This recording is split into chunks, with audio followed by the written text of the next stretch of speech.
تو بھابھی کس سے پردہ کرے؟ دیور اور جیٹھ سے پردہ کرے. گھر میں کوئی مشکل نہیں ہے, ہم بھی جوائنٹ فیملی میں رہتے ہیں, ابھی تک پردہ ہوتا ہے, کوئی مسئلہ نہیں ہے. خدمت میں بھی ہوں گی, پردہ بھی ہوگا.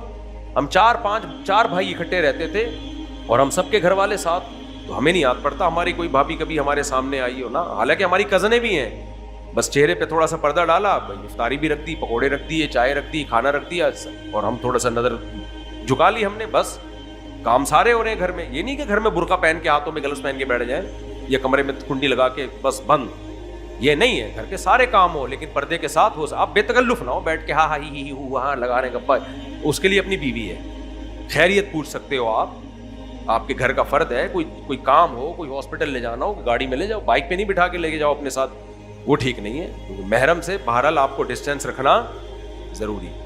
گاڑی میں لے جا سکتے ہو آپ, تو یہ ساری خدمتیں کرو. پردے کا مطلب یہ نہیں کہ کام کاج سے ہاتھ دھو لیے, ایک دوسرے کو پوچھنا نہیں ہے.